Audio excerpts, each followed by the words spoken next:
السلام علیکم ناظرین، خبر سے خبر میں خوش آمدید۔ میں افتخار شرازی۔ ناظرین، پروگرام کا آغاز آج کرتے ہیں ملک کے دو صوبوں خیبر پختونخوا اور بلوچستان میں بڑھتی ہوئی دہشت گردی، اور کچھ ماہرین کے مطابق اس سے پہلے اتنی شدت دہشت گردی میں نہیں دیکھی گئی جو اس وقت ان دو صوبوں میں دیکھی جا رہی ہے۔ اور اگر پچھلے چند روز کی بات ہی ہم کر لیں تو اس دوران جہاں انٹیلیجنس بیس آپریشن میں 60 کے قریب دہشت گرد مارے گئے، وہیں پہ مسلح افواج کے 12 سے زائد فوجی افسران اور جوان بھی شہید ہوئے ہیں۔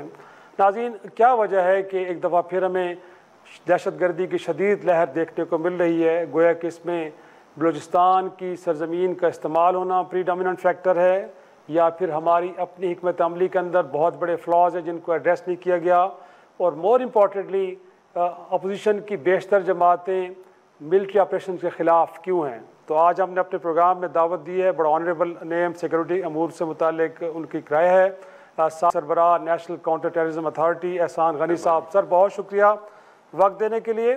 اور سر، ابتدا میں یہی جاننا چاہوں گا کہ 2014 میں جب سانحہ اے پی ایس ہوا، اس کے بعد سر ہم نے ایک نیشنل ڈاکومنٹ ترتیب دیا جس کو کہا جاتا ہے کہ جی نیشنل ایکشن پلان، اور اس کو جو 21 نکات تھے ان کو پڑھ کے لگ یہ رہا تھا سر کہ ہم نے ڈائگنوز کر لیا ہے کہ پرابلم ہے کیا اور اس کو ایڈریس کرنے کا طریقہ کیا ہونا چاہیے۔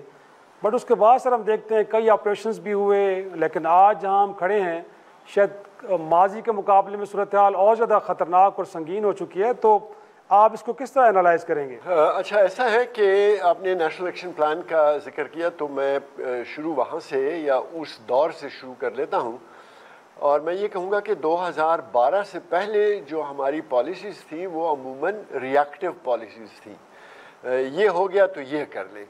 تو نیشنل ایکشن پلان ایک ڈاکومنٹ تھا جو پروایکٹیو جس کو آپ کہہ سکتے ہیں، اور انہوں نے تجزیہ کیا پورے واقعات کا، اور ایک ایکسپرٹ گروپ کو بٹھایا گیا جنہوں نے یہ 20 پوائنٹ کا نیشنل ایکشن پلان بنایا۔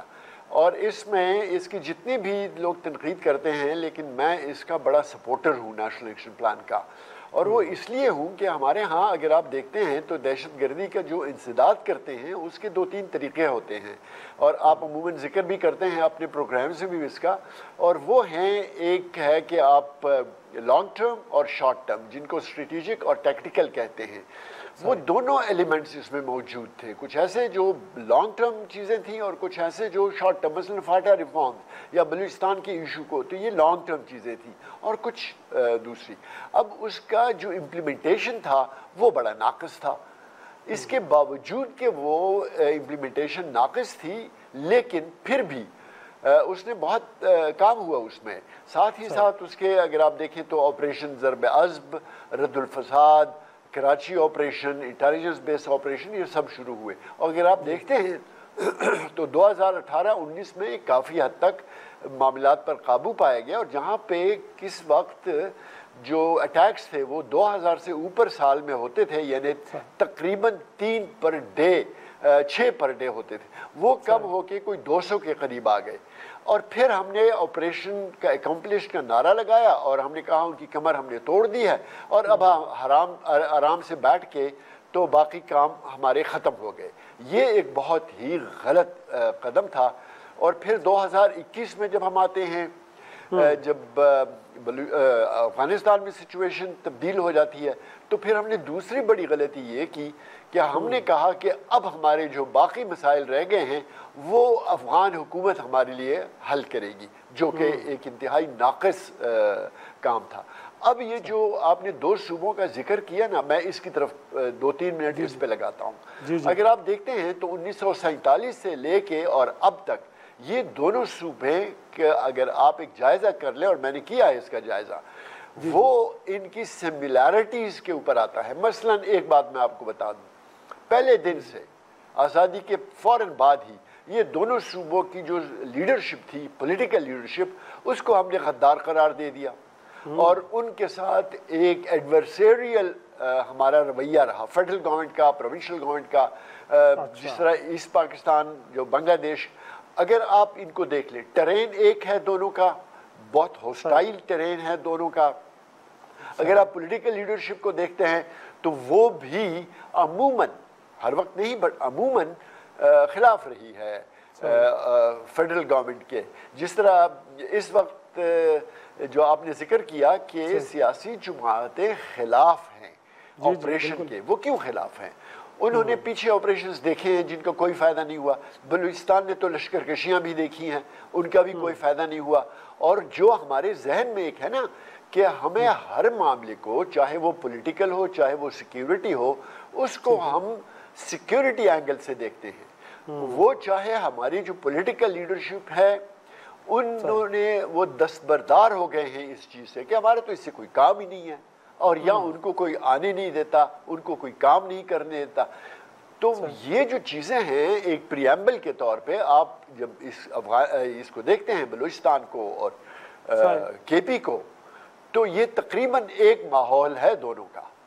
تو سر پھر انفیکٹ اب ہمیں لیے انفیکٹ ٹیک اوے کیا ہے اس ساری صورتحال کے اندر سے کہ کون کون سے ایریاز ہیں جن کو ایڈریس کرنا ضروری ہے کہ پبلک سپورٹ بھی ہم حاصل کر پائیں؟ تو اس وقت تو لگتا ہے جیسے آپ نے فرمایا کہ پولیٹیکل اونرشپ نہیں ہے. اگر کہیں ہم ماضی میں دیکھیں تو سوات آپریشن کو تو پولیٹیکل اونرشپ تھی اور کامیابی بھی ملی، بٹ اب نہیں مل رہی. ایک صوبائی حکومت مخالف جب ہو تو پھر یہ آپریشنز کیسے آگے چل پائیں گے؟ اور مور امپورٹنٹلی جو بار بار ہم بات سر کرتے ہیں پولیس کی کیپیسٹی بلڈنگ، آپ تو اس ادارے کے اس کو ہیڈ کرتے رہے ہیں، جب تک پولیس کی کیپیسٹی بلڈنگ نہیں ہوگی تو ہم یہ جنگ جیت پائیں گے سر فوج کے ذریعے؟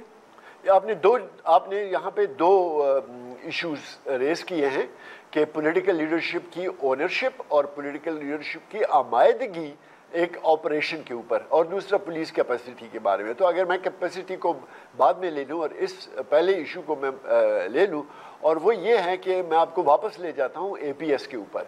جب اے پی ایس کا اٹیک ہوا تو اس کے بعد ایک آل پارٹیز کانفرنس بلائی گئی جس میں اس وقت کے، اب پتہ نہیں اس کا نام ہم لے سکتے ہیں یا نہیں، جو پی ٹی آئی کے بانی تھے وہ دھرنے میں تھے، اور ان کو اس بات پہ کنونس کیا گیا کہ آپ دھرنا بند کریں اور آئے ہمارے ساتھ بیٹھیں.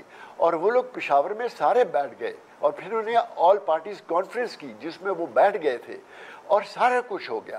اب میں آپ کو فاسٹ فارورڈ لے جاتا ہوں. یہ جو پولیس لائنز مسجد میں دھماکہ ہوا تھا، تو اس کے بعد بھی اگر آپ کو یاد ہو تو پولیٹیکل لیڈرشپ اور ملٹری لیڈرشپ یہ پشاور میں جمع ہوئے، اور وہاں پہ یہ اعلان ہوا کہ فلانی تاریخ کو ہم آل پارٹیز کانفرنس بلائیں گے. اور اس میں انہوں نے پھر ایک جس طرح کہتے ہیں نا کبھی آؤ نا اے پی سی میں سرما لگا کے، وہ پی ٹی آئی کو انہوں نے اس طرح سے انویٹیشن دی اور وہ نہیں آئے. اب جہاں پہ آپ نے کنسنسس ڈیولپ کرنا ہوتا ہے، میں آپ کو 73 میں لے جاتا ہوں، جب آئین پہ کنسنسس ڈیولپ کرنا تھا تو اس وقت کے وزیر اعظم ذوالفقار صدر اس وقت کے تمام لوگوں کے پاس جولی پھیلا کے گئے تھے کہ آئیں اور بیٹھیں. پھر اے پی ایس میں سب اکٹھے بیٹھے، اور پھر جب یہ ہوا تو اس میں ان کو نہیں شامل کیا گیا.